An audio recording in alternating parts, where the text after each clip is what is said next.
Alors, ce bâtiment qu'on a choisi de rénover pour la Maison de l'Habitat Durable, c'est vraiment un vieux bâtiment d'origine industrielle, construit à la fin du 19e siècle, avec une architecture très typique de ce type de bâtiment, avec des murs en briques, une toiture en forme de shed, et vraiment, c'est quelque chose de très représentatif de ce qu'on trouve comme bâtiment industriel à Lille.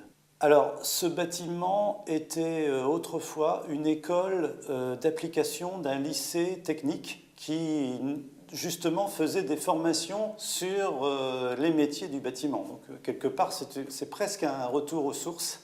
Mais ensuite, pendant beaucoup d'années, ce bâtiment a été abandonné et on a commencé les travaux de restauration avec une grande partie du bâtiment qui était abandonné depuis plus de 30 ans et très dégradé.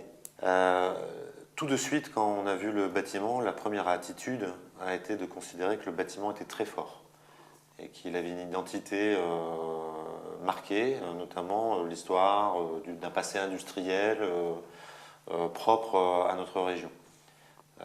Et donc, la première attitude a été une attitude de respect par rapport au bâtiment existant. Et cette attitude a perduré tout au long de notre démarche de projet. Le concept du projet a consisté à ajouter très peu de matière, déplacer très peu de matière, pour faire en sorte de à la fois respecter l'intégrité du patrimoine, mais en même temps le peu de matière ajoutée a été fait avec un esprit de contemporanéité.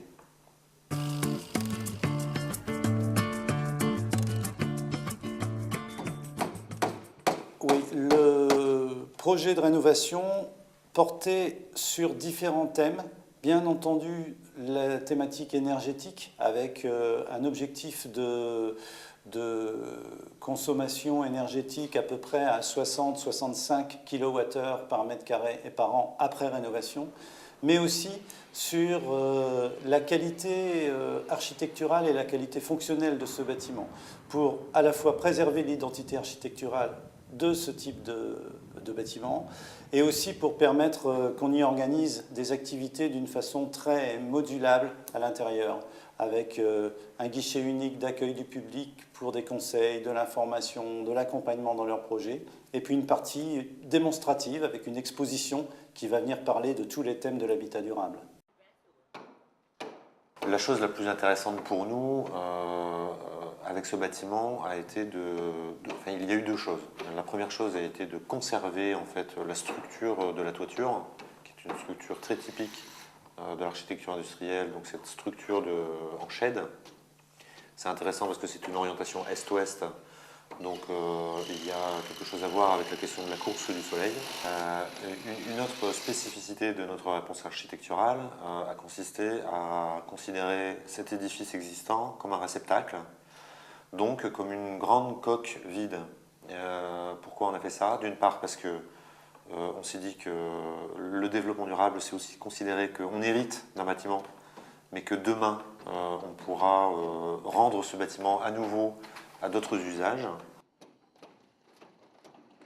En fait, pour travailler sur la réduction des consommations d'énergie, on a besoin de bâtiments un peu démonstratifs qui permettent de montrer comment, à partir d'un ancien bâtiment qui est une passoire énergétique, on arrive à le rénover et à le transformer dans un bâtiment économe.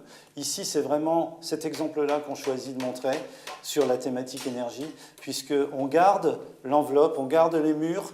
On doit changer la toiture qui était très dégradée, bien entendu, mais on refait une enveloppe qui va être très bien isolée, avec des écomatériaux notamment, et qui va permettre justement de montrer que même en partant d'une situation très très mauvaise au départ, on peut arriver à un bâtiment de basse consommation énergétique après travaux de rénovation.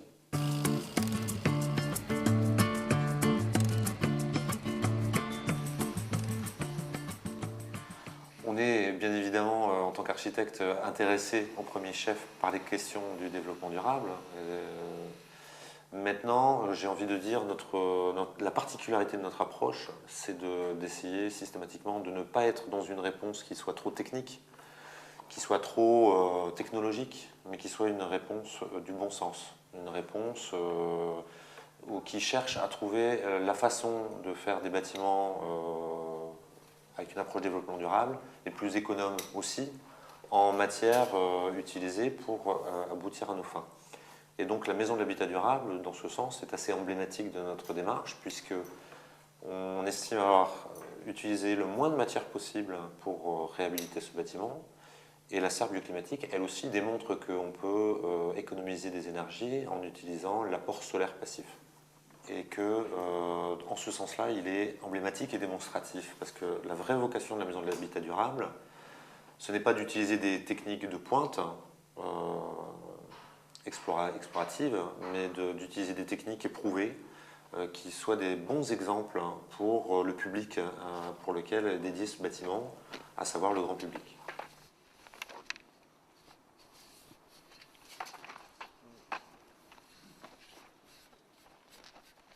Donc pour nous, l'essentiel du projet que nous avons présenté dans le cadre de Living Green était la réalisation de ce centre, de cette maison de l'habitat durable qui va ouvrir ses portes à la fin de l'année et qui donc est un nouvel investissement pour la ville de Lille.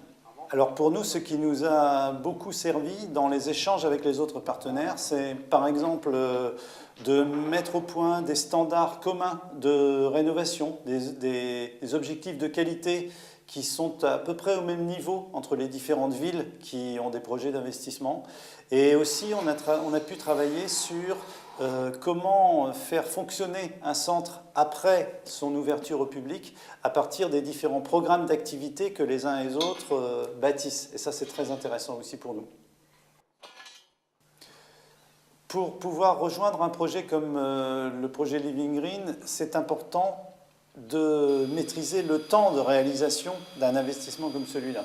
Et pour nous, à Lille, le démarrage du projet Living Green qui s'est fait en 2008 à peu près, avec une préparation préalable, mais enfin effectivement en 2008, ça tombait très bien par rapport à des décisions politiques de la ville de lancer un projet de maison de l'habitat durable. Ces décisions étaient prises et on savait qu'on allait rentrer dans une phase active de concours avec des architectes et des entreprises, puis de travaux qui allaient nous permettre de réaliser dans les 5 ans l'ensemble de l'opération. Sinon, quelquefois, on pourrait avoir un risque que cette opération dure trop longtemps si elle n'a pas été anticipée, préparée au préalable.